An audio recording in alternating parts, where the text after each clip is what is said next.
The movement of Ansar Allah, supporters of Allah, also known as the Houthis, is a paramilitary group of Zaidi Shiites acting in Yemen. This is one of the moderate streams of Shia Islam, which has more than 10 million followers around the world and accounts for a third of Yemen's population. In dogmatic matters, Zaidis took a position which is close to Sunni Islam, relying primarily on the Quran and the Sunnah. In contrast to other Shiites, Zaidis did not recognize the doctrine of the hidden Imam, prudent concealment of their faith, taqiyya, and they reject anthropomorphism and unconditional predestination. In 2004, the Houthis formed an uprising. They sought to end government tyranny and corruption, to oppose majority rule of the Sunnis, to resist the ideas of Wahhabism acquired from neighboring Saudi Arabia, and to make their own leader, Imam Badr al-Din al-Houthi, a head of state. Nonetheless, he was killed on September 10 of the same year. The Organization of Zaidi Shiites of Yemen, from which the Houthis movement was subsequently formed, initially focused on cultural and educational work. The first such organization, it was a forum for youth of faith. This organization planned summer camps and various school clubs to promote the ideas of Zaidi Islam in Sa'ada province. One of the main reasons behind the establishment of the movement by Badr al-Din al-Houthi is the marginalization and persecution of the Hashemites and Zaidis by the Yemeni government. They were expelled from all important positions in the country after the establishment of the Republic of Yemen. In addition, Badr al-Din al-Houthi established the movement out of fear of the disappearance of the Zaidi doctrine, especially after many Zaidis converted to the Sunni faith because of persecution by the Yemeni government. It is important to note that for many years the provinces, where the majority of populations are Zaidis, were poorly developed economically. Following the killing of the movement's founder, Hussein Badr al-Din al-Houthi in 2004, the Houthis were led by Hussein's father, spiritual leader Badruddin al-Houthi. The movement's current leader is Hussein's younger brother, Sayyid Abdul Malik Badruddin al-Houthi. Until April 19, 2018, the chairman of the Supreme Political Council of Yemen was Saleh al-Samad. He was one of the youngest heads of state and government in the modern world. He was killed during a bombing by the coalition's warplanes. His successor in this post is Mahdi al-Mashat. Members of the Houthi family have a significant presence in the political leadership of the movement. However, the leadership is not fully concentrated in their hands. On November 28, 2016, when the Houthis formed the National Salvation Government, the members of the movement occupied only 10 out of 36 ministries: Deputy Prime Minister for Economic Affairs, Minister of Justice, Defense Minister, Minister of Civil Service and Insurance, Transport Minister, Education Minister, Information Minister, Minister of Legal Affairs, Minister of Electricity and Energy, and the Minister of Tourism. On October 2, 2016, Abdelaziz bin Habtour was appointed as Prime Minister of the newly formed government.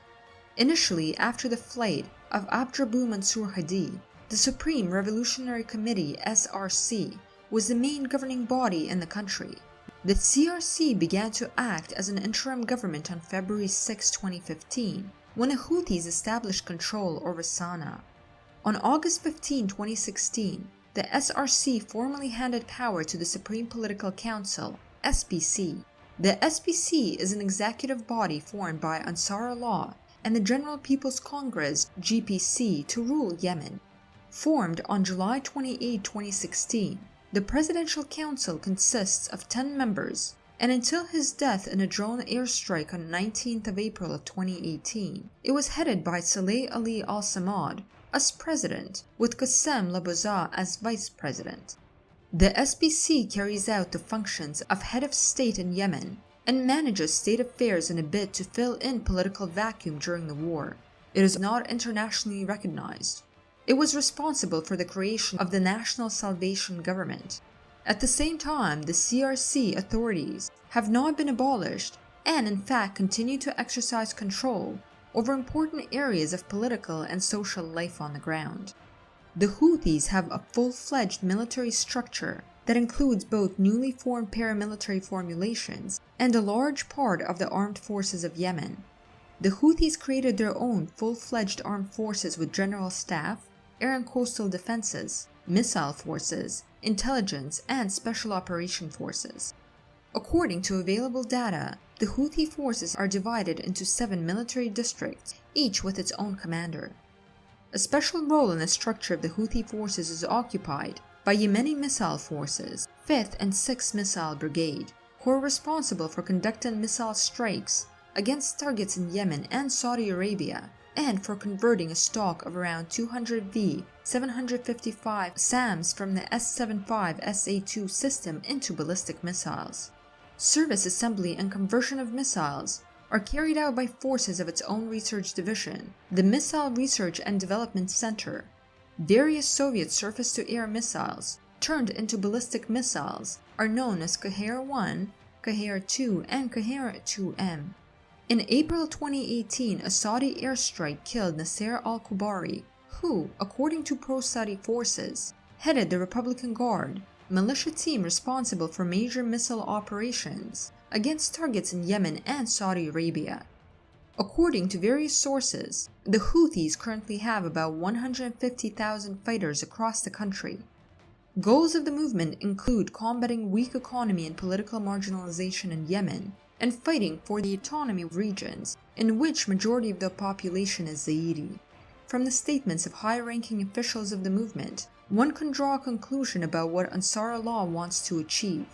Their aims include seeking government accountability, fighting corruption, ensuring people have access to public services, fighting for fair fuel prices, employment opportunities for ordinary Yemenis, and stopping Western intervention in the country's affairs. They also declared their desire to establish a democratic, non-sectarian republic in Yemen.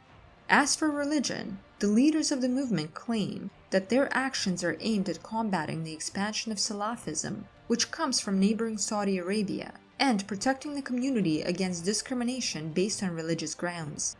The slogan of the movement is "Allah is the greatest," "Death to America, death to Israel, a curse on the Jews, and victory to Islam." This does not mean that the Houthis want to destroy the US or Israel. According to Ali al-Bukhari, the spokesperson and official media person of the Houthis, this slogan means that the movement is against interference in the affairs of Yemen, of the US and Israel, which helps Saudi Arabia and its allies. In January 2011, mass demonstrations began demanding the resignation of the then-president Ali Abdullah Saleh, who ruled the country for 33 years.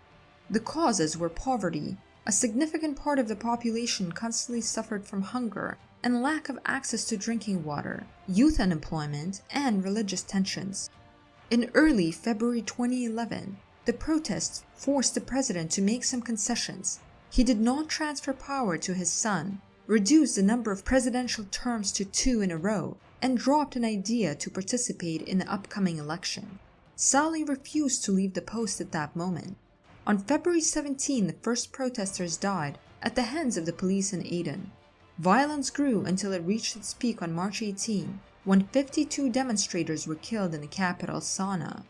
Confrontations that involved shootings and explosions lasted until May 19, 2011, at which point a ceasefire agreement was reached. President Saleh was prepared to leave his office within 30 days and hold presidential elections in the following 2 months. However, Saleh refused to sign the document agreed upon by the parties. This decision caused a new round of violence. Yemen's aviation and armed groups of the opposition entered the scene. 72 more people were killed in the capital. In the last days of May, 50 Yemenis were killed from dispersal of demonstrators in the southern city of Ta'if. An important turning point was the shelling of the presidential residence in Sana'a on June 3rd. Prime Minister and Speaker of Parliament and Abdullah Saleh himself were wounded.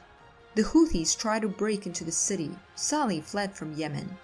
In November of the same year, he finally resigned, declaring this from the capital of Saudi Arabia, Riyadh, in the presence of King Abdullah and then Crown Prince Nayef Al Saud.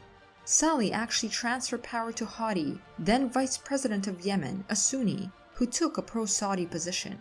However, this action did not prevent the civil war or change the situation. The troops led by Saleh's son opened fire on protesters, killing and injuring up to 100 people. The government took several unpopular measures, in particular, reducing subsidies for oil products, which was expected to lead to higher prices of gasoline. New protests began. The Houthis took up arms in seized districts and state institutions in Sana'a, installing their checkpoints. Despite the peace agreement that was signed with the participation of the United Nations and the replacement of the prime minister, the military actions continued, spreading to other Yemeni cities. On January 20, 2015, supporters of Ansar Allah occupied the residence of the president of Yemen and forced Hadi to file a resignation on January 22nd and flee the country. Given the political crisis and the inability of the Hadi government to restore order and carry out the required reforms, the popularity of the Ansar Allah movement increased substantially. The movement was gaining control of more and more territories and infrastructure. This situation was unacceptable to the Saudi regime.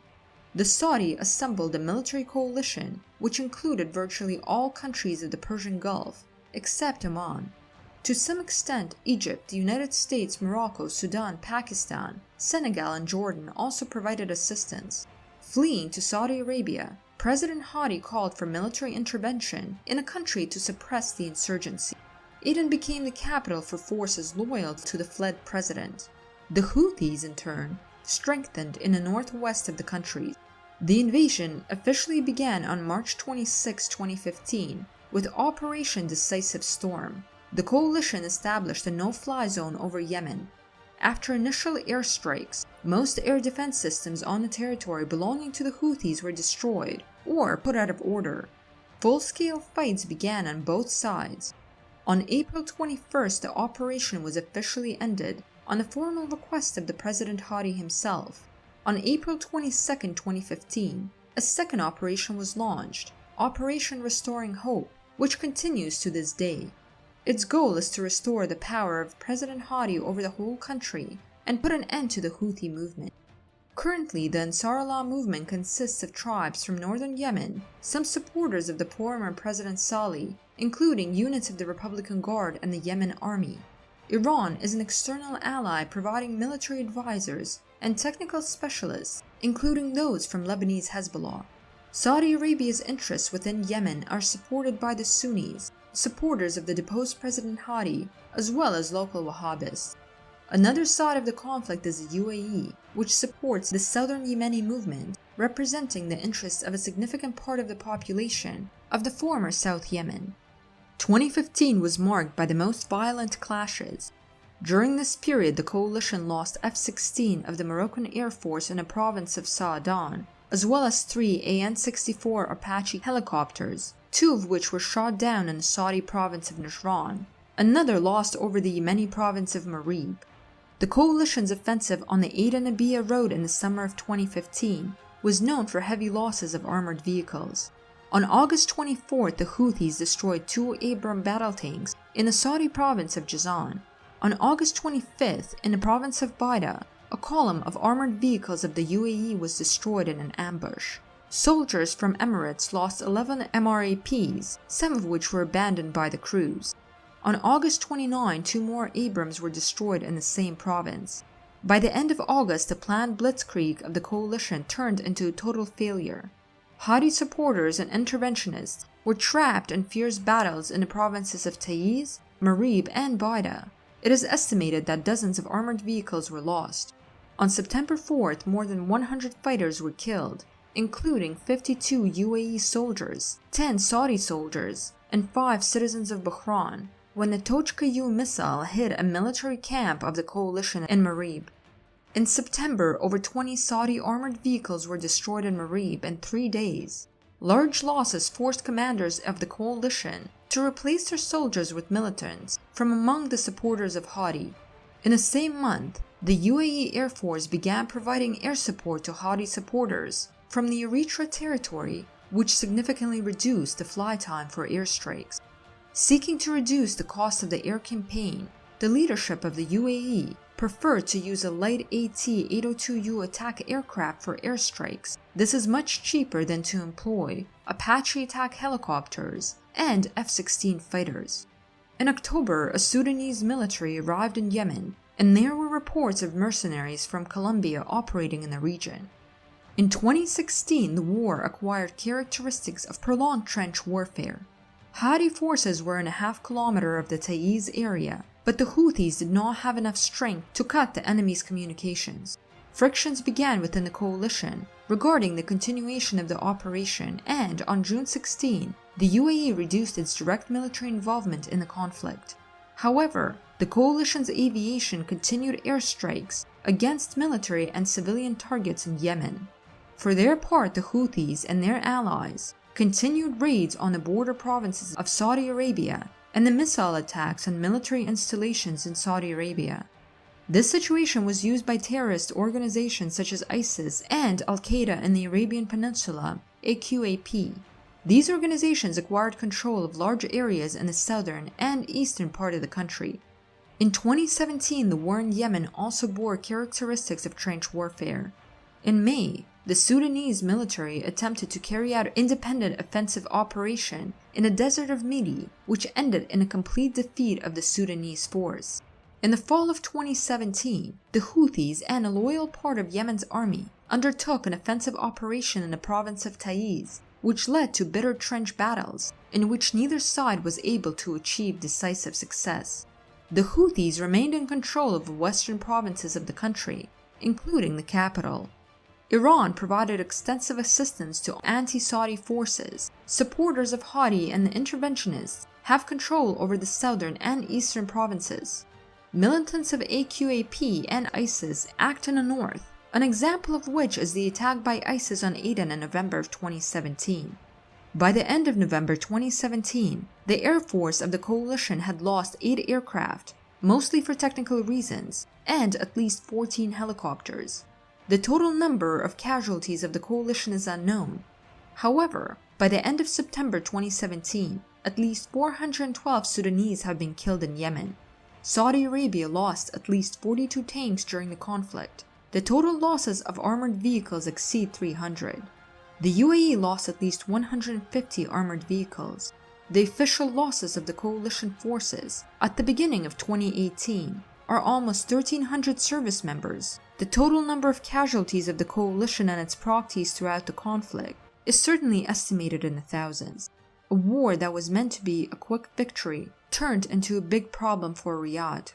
Despite huge funding, the Saudi army was unable to take control of Yemen's territory and to protect its territory from raids and missile attacks on the Houthis. In 2018, key militant developments were taking place in the city of Aden, north and east of the city of Sana'a, and in the western coast, north of the port city of Hudaydah. Additionally, clashes also continued in the Saudi-Yemeni border area and other areas across the country. From January 28 to January 31st, the UAE-backed Southern Movement clashed with Saudi-backed forces loyal to Houthi over the control of Aden. The violence was halted after the mediation by the UAE and Saudi Arabia.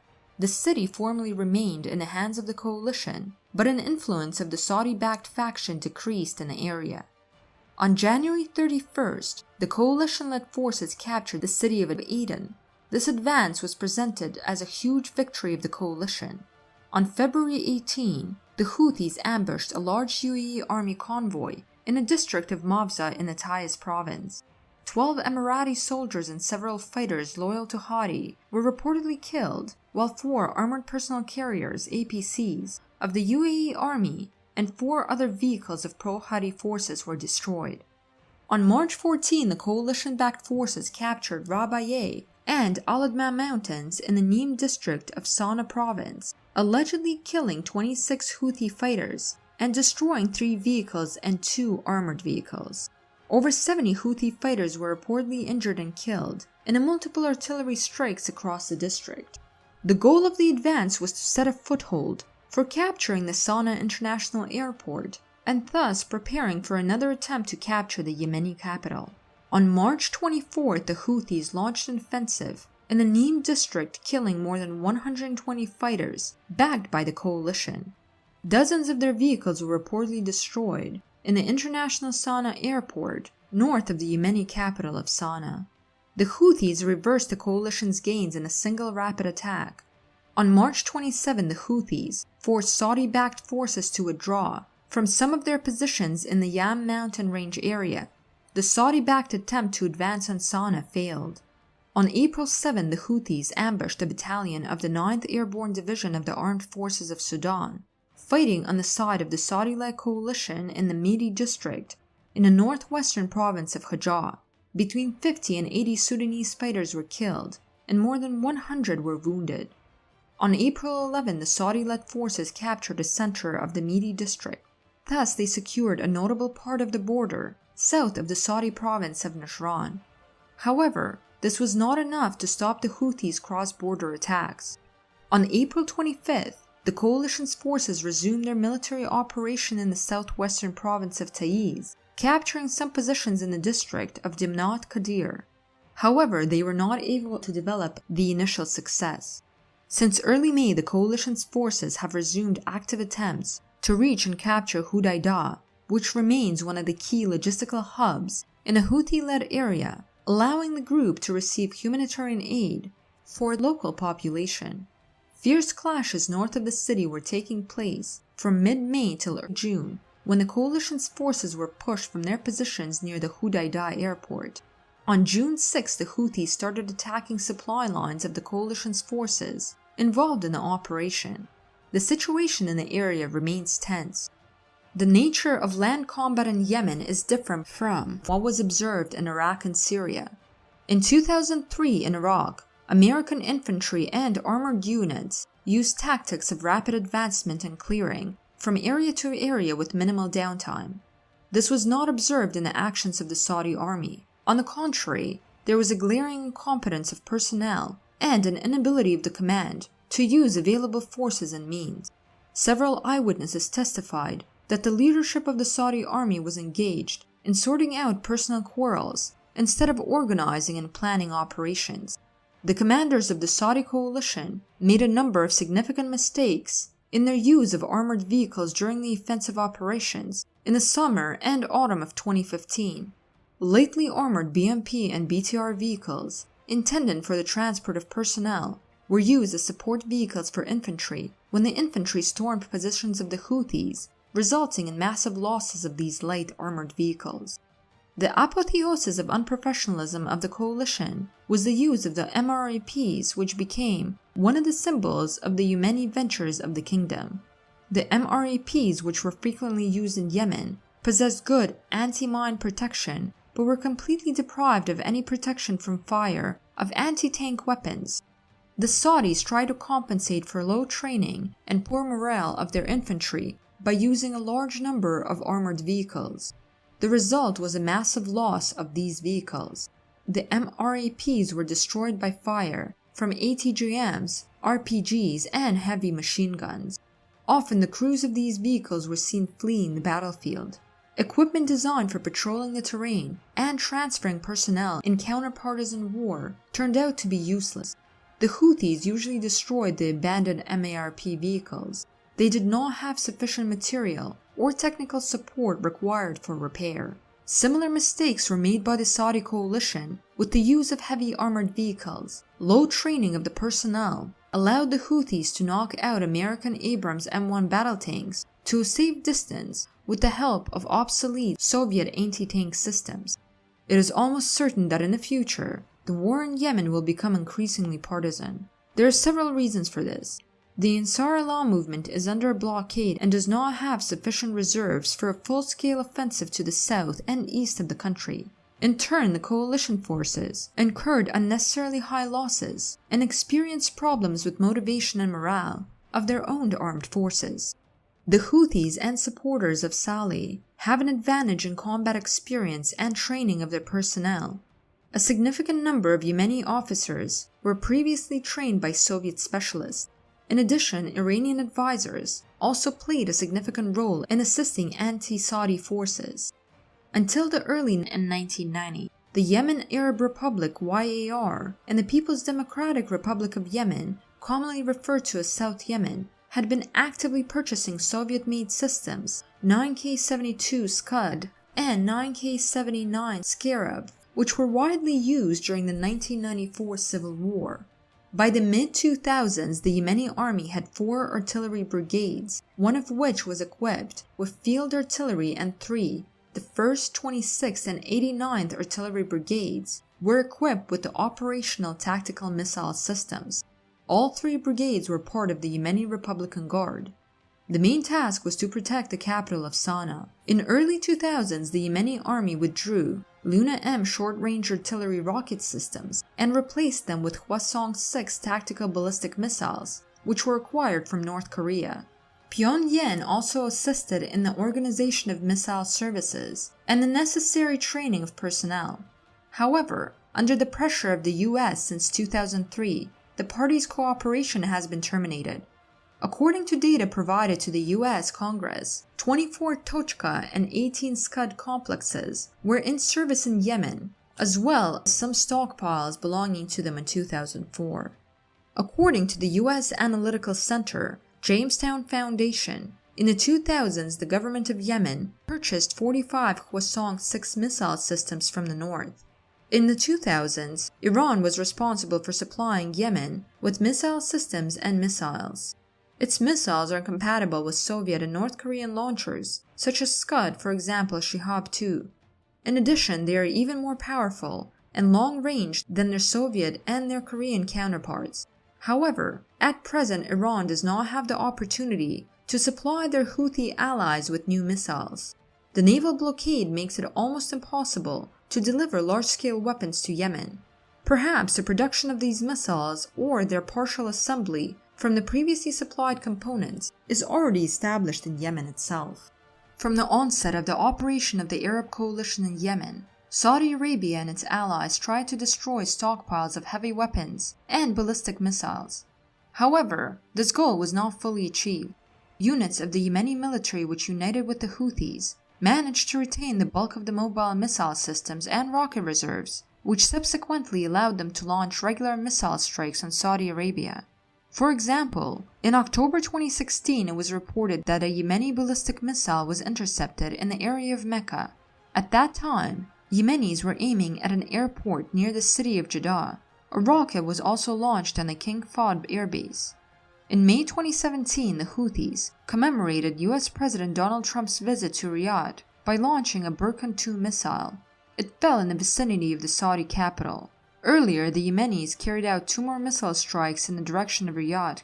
A strike on the airbase of King Salman was also made in May 2017. On July 22, 2017, the Houthis published a video of the launch of the Burkan 2 ballistic missile at the Saudi refinery in the city of Yanbu.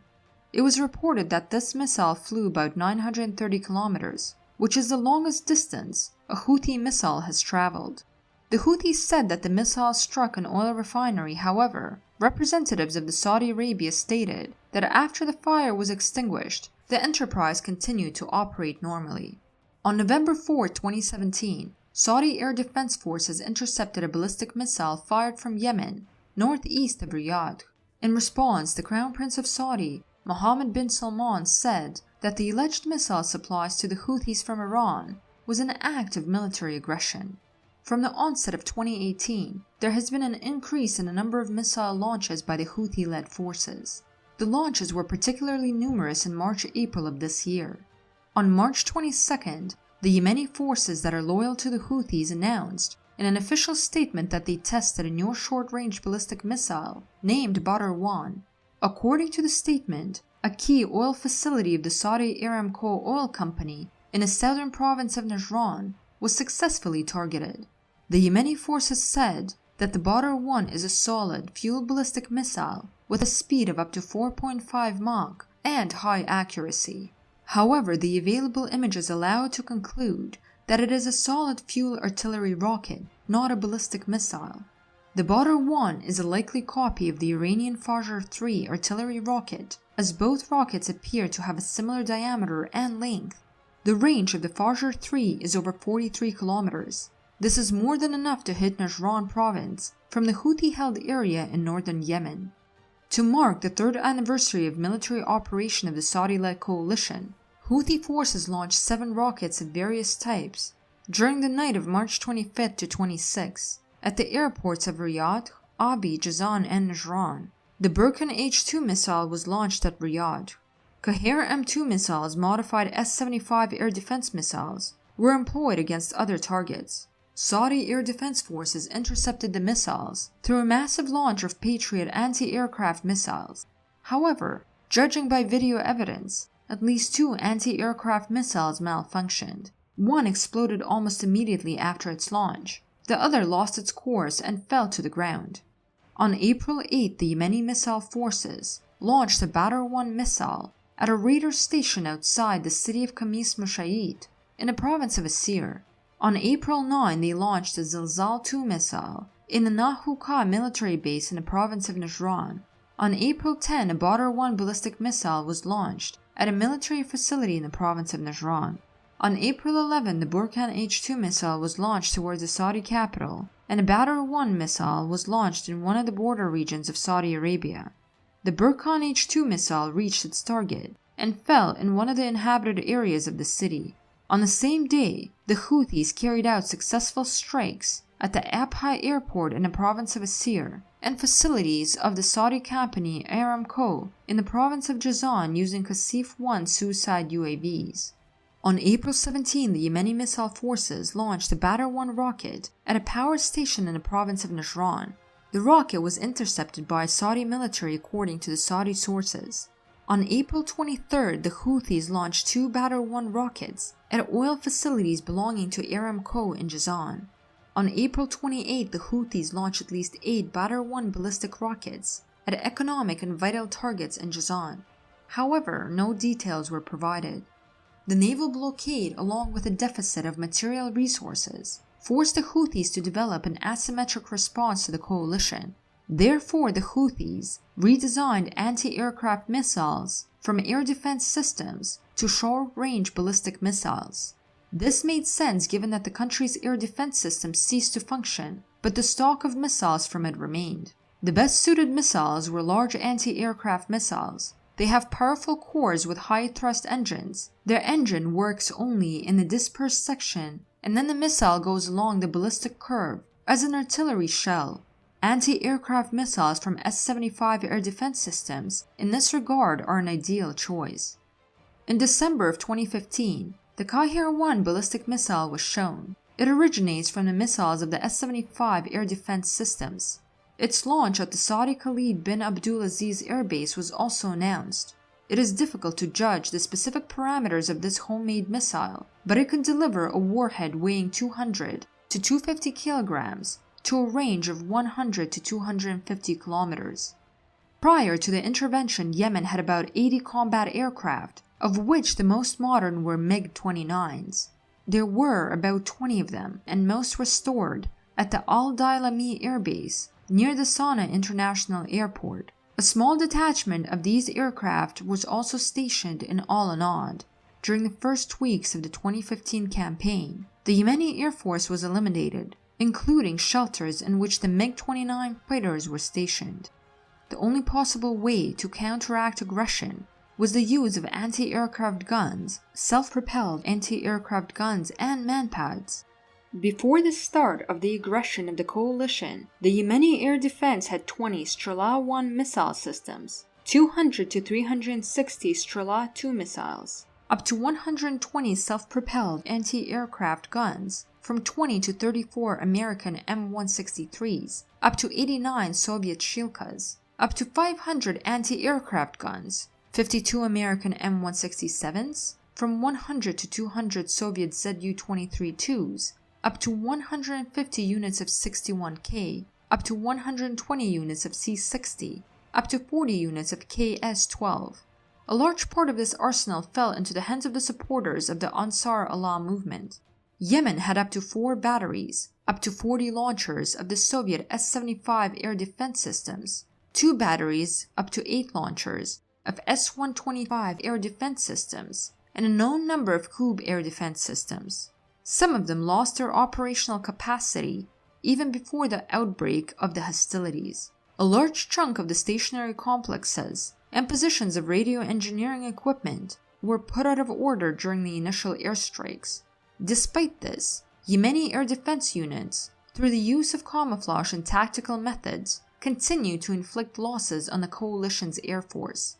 In addition to missiles and air defense systems, the movement uses a reserve of missiles that are intended for launch from fighter jets. On March 21st, an air-to-air missile R-27, launched from a land-based launcher in Saada province, was successfully used against a Saudi coalition warplane. On March 26, the Houthis used R-27T air-to-air missiles from ground-based launchers. It was said that the launches were carried out on 2 F-16 UAE aircraft, but this time the missiles failed to hit their targets. In August 2017, the Arab coalition released a memo, officially recognizing that since May 26, 2015, it lost 10 aircraft. 4 were from the UAE, 3 from Saudi Arabia, 1 from Bahrain, 1 from Jordan, and 1 from Morocco. However, the August 2017 memo significantly underestimates the losses of the coalition. Naval military operations are reduced to a sea blockade and the shelling of the Yemeni coast by forces of the coalition. The Houthis retaliate with anti-ship missiles against the navy of the coalition countries. In 2015, the Yemenis actively and successfully used anti-ship missiles of the PK-20 class, or its analog of Chinese or Iranian production, to cause significant damages of the naval forces of the Saudi coalition. 2015 was the year of the greatest intensity of military operations at sea. In addition to 10 sunken and damaged battleships of the coalition, the Houthi-led forces damaged numerous support vessels, barges, tankers, and other ships. In the coming years, the intensity of military operations at sea declined. Due to significant losses, the coalition was forced to limit the use of its naval forces. As for the Houthis, the large number of launches likely depleted their missile arsenal. Despite this, some military action at sea continued. On October 2, 2016, the Houthis, with the help of a Chinese C-802 rocket, destroyed the hybrid catamaran HSV-2 Swift that was leased by the UAE from the US. This vessel was used in the interest of the Arab coalition. An Arleigh Burke-class destroyer of the US Navy, the USS Mason, board number 87, that possessed a guided missile armament was attacked on October 9, October 12, and October 15 of 2016. In all cases, Chinese-made S-802A anti-ship missiles, or their direct counterparts of Iranian production, NOR, did not reach their targets. The low radar power of an onshore guidance systems and the active use of electronic warfare assets by the US Mason's crew were likely the main reasons behind this scenario. Perhaps the main purpose of these attacks was to probe the destroyer's protection systems. On January 30, 2017, Saudi Navy's Al-Madinah-class frigate was attacked on the western coast of Yemen by the Houthis. A strong explosion ensued. According to official data, 2 crew members were killed and 3 were wounded. On April 3, 2018, a Saudi tanker was attacked with an anti-ship missile in the international waters south of the Hudaydah province. The vessel received only minor damage and continued its course. It is difficult to confirm how many targets were sunk. The degree of damage is different, and even ships that receive severe damage can be restored. On the other hand, the coalition's navy unequivocally suffered irreplaceable losses. Perhaps this was the reason why the Saudi Navy put an order to Spain for 5 new corvettes of the Avante 2200 class. This contract was valued at $3.3 billion. A long civil war complicated by external intervention brought Yemen to a humanitarian catastrophe. According to the Yemen Center for Human Rights and Development, in the spring of 2015, more than 10,000 civilians were killed as a result of airstrikes by the coalition. According to UN estimates, 3/4 of the population of Yemen, 22.2 million people, need humanitarian assistance. During the war, Yemen became the largest zone for humanitarian disaster in the world. On the eve of the intervention, the country was 90% dependent on the import of medicines and food. At present, it is the largest center of cholera on the planet. 700,000 people are infected with cholera, 44% of all new cases in the world, and 32 of those dying from cholera in the recent months are recorded among children under 15 years old. In December 2017, About 6 million doses of diphtheria vaccine were delivered by a chartered UNICEF airplane to Sana'a. This suggests that in addition to the cholera epidemic, the UN is also afraid of outbreaks of diphtheria. 9 million people are at the point of starvation. 400,000 children already suffer from acute malnutrition. At least 14.8 million people don't have access to medical aid. After the introduction of the blockade, wheat flour in Yemen went up by 30%. The price of fuel doubled. In some areas, drinking water costs 600 times more than it did before the blockade. The country has high infant mortality rate from hunger and cholera. UN experts for human rights came to the conclusion that one of the causes for the severe humanitarian catastrophe in Yemen was the air and sea blockade by the coalition. As a result of this blockade, the work of seaports was in disarray. Imports of food, fuel, and medicines were disrupted. Unjustified delays in issuing permits for entry of ships into Yemeni ports, or refusal for such entries, became routine practice from the coalition forces. The Ansar Allah movement has developed its own media strategy to spread their ideas. This strategy largely borrows the ideas of Lebanese Hezbollah. It consists of the release of news stories, videos, dissemination of information through newspapers and forums and social networks. Like the Hezbollah media, the media of Ansar Allah is religious in nature and focuses on combating the US-Saudi invasion. Abdul Malik al-Houthi, the current leader of the movement, makes speeches that are very similar to those of the Secretary General of Hezbollah, Hassan Nasrallah. In 2011, the movement launched its official satellite TV channel, Al-Masirah. The channel has 2 offices, one in the southern suburb of the Lebanese capital Beirut, and another in the Yemeni capital. 2 local radio channel stations in Sana'a, Al-Masirah Radio and Sam FM. There are additional radio stations in other provinces of Yemen. The movement's biggest focus is print media, given that a significant number of Yemenis do not have access to television due to ongoing fighting and the blockade. Ansar Allah has up to 25 printed and electronic newspapers that spread the ideas of the movement. The publications of Al-Masirah, Al-Masar, Al-Hawiyah, and Al-Diyar are important to mention, with Al-Masar Mobile and Al-Masirah Mobile being some of the most important electronic news services. The movement controls part of the state media, including the state news agency Saba, and about a dozen of the regional media networks. Some independent or semi-independent groups of activists also support the movement. One of the most popular of these groups is the Yemeni Wrath. The Houthis are very active in producing video reports from direct points of combat. This footage is the basis of content about the conflict on the internet, but is strictly censored on the leading social media sites such as YouTube, Facebook, Twitter, etc., making it difficult to distribute.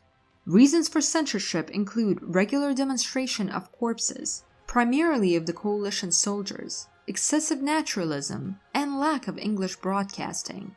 Recently, there has been an improvement in the quality of produced video content. Earlier videos just showed scenes from the battlefield. Now the videos frequently feature voiceovers and animation. The Ansar Allah propaganda uses established terminology, where the deceased supporters of the movement are represented as martyrs and active fighters are depicted as mujahideens. The movement actively uses graffiti and banners on buildings to spread their message on the streets. These often include slogans and surahs from the Quran, the Prophet's utterances, and quotes from the founder of the Houthi movement. Ansar Allah created a number of bands that perform traditional mountain songs in Al-Zamel. Their music glorifies different tribes, war, courage, and faith. These songs coincide in many ways with the tone, rhythm, and technique of the Hezbollah songs, as they use their religious connotations associated with jihad. They are broadcasted on television and radio stations belonging to the Houthis in areas under their control, especially near front lines. The Houthis also use cars with loudspeakers that drive through densely populated areas and streets of Yemen. Currently, the bulk of external financing comes from Iran and the Yemeni diaspora abroad. At the start of 2010s, around 1.5 to 2 million Yemenis lived outside of the country, mainly in the oil-producing countries of the Persian Gulf, about 800,000 in Saudi Arabia, as well as in Djibouti and Indonesia. Small Yemeni diasporas exist in the UK. The largest is in Western Europe, up to 80,000 people, the US and Canada. According to Yemeni government sources, up to $4 billion annually was contributed from foreign workers from Saudi Arabia alone. However, with the beginning of the conflict, the flow of money has dried up. Even before the outbreak of hostility against the Houthis in 2013, the bulk of workers from Yemen were deported by the Saudi leadership, and currently the number of workers from Yemen there is minimal. A number of experts believe that Iran's financial assistance does not exceed $10 to $20 million a year. It should be noted that the Islamic Republic's capacity to provide assistance to Yemen is now limited, as Iran is also providing financial assistance, weapons, and personnel to Hezbollah, as well as to Shia militias in Syria and Iraq. Moreover, Yemen is currently under a sea and land blockade. Therefore, the possibilities to assist the Houthis are severely limited. Several Iranian vessels captured by the forces of the coalition in 2014 contained rockets from multiple rocket launchers, manpads, RPG-7 grenade launchers, explosives, cartridges, small arms, and Iranian-made night vision devices. Thus, it can be concluded that the movement prefers to receive assistance in kind, as the possibility of independent operation in the arms market is now limited. After the seizure of Sana'a and the deposition of the Houthi government, almost all portable and stationary property of the Islamist party al-Islah was confiscated. The entrance of the Houthis into the capital was so rapid that neither the representatives of the al-Islah nor the members of the government of President Hadi had the time to remove or hide their finances or valuables, such as jewelry. Several tons of gold bullions were confiscated in the homes of a number of high-ranking functionaries of the party of al-Islah. In addition, the Houthis acquired the holdings of the central bank. However, all this happened during the first stage of conflict. The war lasted several years, and resources, such as the holdings of the central bank, are now depleted. The Houthis were cut off from major oil fields in the south and Ma'rib. Currently, funding sources of the Houthis are limited. The main sources of financing are drawn from within the country. According to some data, the management of the Houthis taxed retail and almost fully monopolized large wholesale trade in the country. The relationship between the Houthis and the late President Saleh can be characterized as paradoxical. As a descendant of the Sanhan tribe, which was part of the most powerful coalition of Yemen, Ali Abdullah Saleh was able to maintain more or less peaceful relations between the various tribal groups in the Yemeni Arab Republic YAR before its unification with the People's Democratic Republic of Yemen, South Yemen, in 1990. Saleh was previously the president of the YAR and expressed support for the US after the events of September 11, 2011. At that time, US actions in Afghanistan and Iran led to a sharply negative view of the US among the population in Yemen, and the president's popularity plummeted both among the Sunni and the Shia Zaydis. The assassination of the leader of the Houthis, Hussein Badruddin al-Houthi, in 2004 led to a direct confrontation between the Houthis and the then acting president, resulting in political instability and a series of internal armed conflicts, which ended in 2010. After the overthrow of Saleh in 2011, the place of the president was occupied by his deputy Hadi, who was actually a puppet of Saudi Arabia. The subsequent political dialogue between the opposing forces did not lead to tangible results. By 2014, the political process stalled, and the parties had once again moved to armed confrontation. In September of the same year, the Houthis forced Hadi to flee from Sana'a. In this phase of conflict, Saleh and his supporters became allied with the Houthis. This state of affairs did not please Saudi Arabia. A group of 9 countries under the Saudi leadership launched a military campaign against Yemen. The conflict lingered. Being an experienced politician, Saleh decided to retake matters into his own hands and turned against the Houthis. Yemeni citizens have tried to tolerate the recklessness of the Houthis over the last 2.5 years, but I cannot. I call on the brothers in the neighboring countries to stop the aggression, to lift the blockade. Let's turn this page, Saleh said in a televised address on December 2, 2017. With this statement, he angered all the sides of the conflict. On December 4, 2017, his car was hit by a grenade launcher and Saleh died. After his death, a smaller part of his supporters joined the coalition and pro-Hadi forces, while a large part of them recognized the power of the Houthis as legitimate. It is also known that Saleh has a son, Ahmed, who now resides in the UAE. it is probable that the coalition may declare him as a legitimate ruler of Yemen. The southern movement known as Al-Iraq is a popular movement for the re-establishment of the former People's Democratic Republic of Yemen. Al-Iraq is the main force in the south of the country, a coalition of different parties, groups, and tribes. It has two branches, a moderate branch seeking autonomy within a single state, and a radical branch led by former socialist leader Ali Salem al-Baid. The movement became active in 2007. For more than 120 years, South Yemen was a British colony. After acquiring independence, the region chose to become a social state. As a result, the rule of law, a system of free healthcare, education, and social welfare were the pride of southern Yemenis. After unification, the standard of living fell sharply, causing discontent among the population in the southern part of the country. Many people in Aden speak foreign languages or have a technical education, as opposed to those living in northern Yemen. Until recently, relations between the parties were complicated by an alliance of the southern movement with pro-Saudi President Hadi. Thanks to this alliance, the southern movement received military and financial assistance from the coalition. In January 2018, there was a disagreement between the allies. Hadi's supporters and forces of the southern movement entered into clashes.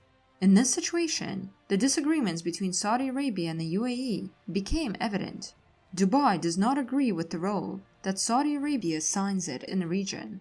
Political leadership of the UAE decided to make an independent move by supporting the southern movement, through which it can support its own interests in the region. On one hand, the conflict between the southern movement and Hadi supporters helps the Houthis as former allies become enemies. On the other hand, a new player, the UAE, entered the arena. When President Saleh was forced to resign, Hadi became his successor. Hadi won the early presidential election, being the only candidate and having unlimited administrative control. However, he could not carry out urgent political reforms and hold power. He was viewed critically by most people south and north of the country. During the Houthi offensive, Hadi fled south to Aden, and territories loyal to him surrendered one after another. Aden was the only source of resistance where the Southerners fought against the Houthis. Having stopped the Houthis in Aden, the Southern movement, with the support of the UAE and Saudi Arabia, later occupied almost the entire territory of the former South Yemen, after which the front froze. Poorly armed Yemenis from the north were unable to defeat Yemenis in the south, but easily coped with Saudi and Emirati special forces, backed up by armored vehicles and aviation. Hadi soldiers and their Saudi allies were unable to break the resistance of the Houthis outside southern Yemen. In turn, the supporters of President Hadi did not need Sana'a. They were more concerned with establishing control for Aden and what had to be done with the territory that was captured from the Houthis, where the southern movement was gaining strength. The basis of the interaction between Iran, Hezbollah, and the Houthis lies in the field of information and propaganda, as well as military technical cooperation. The Houthis take the experience of Hezbollah in the field of mass media and use information resources of the Lebanese movement to promote their own interests. Iran assists in weapons supplies and provides technical specialists and military advisors for members of Hezbollah and the Islamic Revolutionary Guard Corps. Today, a bloc of ideologically and socially similar movements, organizations, and states is being formed on a territory stretching from the Levant to the Persian Gulf, meaning on a territory of Lebanon, Syria, Iraq, and Iran. It is likely that the members of this bloc seem to strive toward the following objectives: maintaining the territorial integrity and sovereignty of their countries, the establishment of a full-scale cooperation in the field of defense and security against the threats of Islamic extremism and the aggressive foreign policy of Israel and the US, development of a common political outlook allowing for improvement of the quality of cooperation in various industries. This bloc, in one way or another, includes modern Yemen. The current role of Yemen and the Ansar Allah movement is to restrain expansion and to limit the possibility of active foreign policy in the Middle East by the pro-Western monarchies of the Persian Gulf. The monarchies are forced to divert resources to operations in Yemen.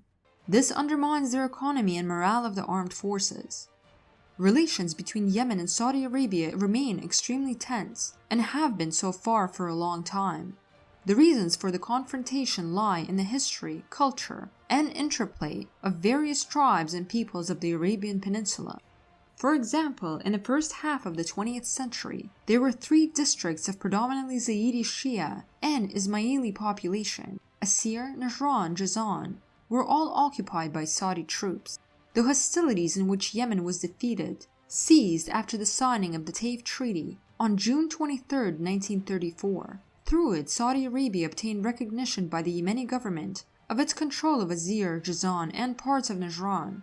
The Houthis believe that the occupied provinces and the tribes that reside there must return to Yemen. The Ihrar al-Najran movement operates in the province of Najran. It stands for independence from the kingdom.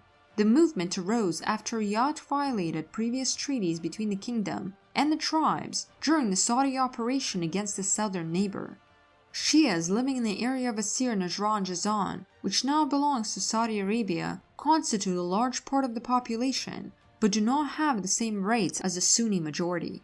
This tense situation became worse when in March and November 2011, the Shias of Saudi Arabia held rallies, which were brutally dispersed by the authorities.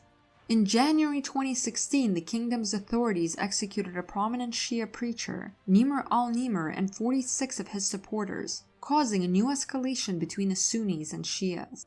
The observed pattern of behavior of the Saudi regime against Yemen is likely based on the risks associated with Shia rebellion for secession from Saudi Arabia. A similar scenario was considered by New York Times in 2013 when they published a map of the kingdom split into 5 states. This map was made on the basis of the geographical settlement of the tribes. This can explain why the country is fighting with the Houthis for so long and so stubbornly, ignoring the loss of people and resources. The kingdom was waging a war to keep its current existence. Another reason for the kingdom's intervention in the Yemeni conflict lies in a logistical factor that has to do with oil. Yemen contains the oil port of Aden, which is the key to the transit of hydrocarbons in the Middle East. The battle against the supporters of Ansar Allah, AQAP, and ISIS is a declared goal of the Arabian coalition in Yemen. However, the leading members of the coalition, Saudi Arabia and the UAE, adhere to fundamentally different points of view.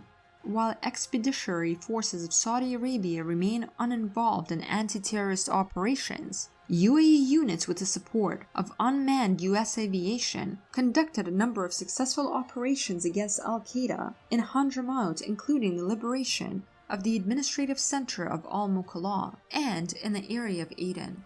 In the view of the authorities from the Emirates, the main objective of the operation in Yemen should be to prevent the spread of terrorism in the Arabian Peninsula, not to fight Shia rebels. The UAE has reacted quite harshly to Saudi Arabia's desire to dominate both the region and the Gulf Cooperation Council. The Emiratis rightly believe that their country, having achieved considerable success in the sphere of economy and having gained sufficiently solid political capital, achieved a significant prestige in the world community, became the largest financial center in the Gulf, and no longer deserves to remain the secondary actor in the region. While Riyadh supports President Hadi and is involved in action in Yemen, the UAE is gaining influence in the south of the country, where they are embodying their project to control the main ports of the Gulf of Aden and to attract the southern movement to their side. For example, UAE military bases in the Aden Gulf are already located on the island of Socotra, Yemen, in the port of Asab, including the airport Eritrea, the port of Djibouti, including the airport on the bases of Berbera, Somalia. Since June 16, 2016, the UAE ceased its fully fledged participation in the Yemeni operation.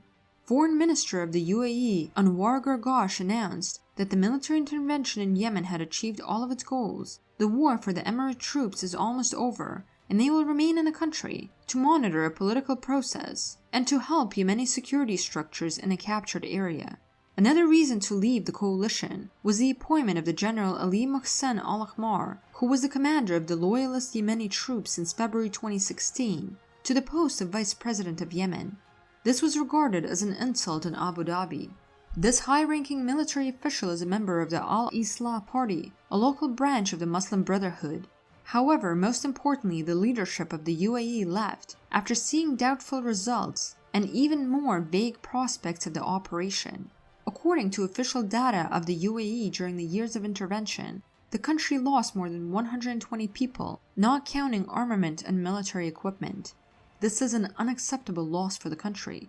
Therefore, since June 2016, UAE troops are mainly engaged in ensuring the security of their bases in Al-Mukalla and on the island of Socotra, while their participation in operations in northern Yemen is very limited. In this regard, it can be predicted that the UAE will continue limited participation in the conflict while trying to control the southern movement and, consequently, the infrastructure of ports in southern part of the country. Currently, Yemen is a very complex node of conflicts. There is no single method to achieve peace within the country, in the region, and perhaps throughout the world. If the coalition continues its effort with increased strength, it is likely that the Houthis will have to leave the capital and use the northwestern part of the country as their main foothold. This will be accompanied by guerrilla warfare on the territory of the districts of Asir, Jazan, and Najran, in which the Houthis will assist Ahrar al-Najran. In case of a military-political conflict in the region, the Houthis will be increasingly drawn into the orbit of Iran. Yemen will remain in front of regional conflicts which would influence the global military-political agenda.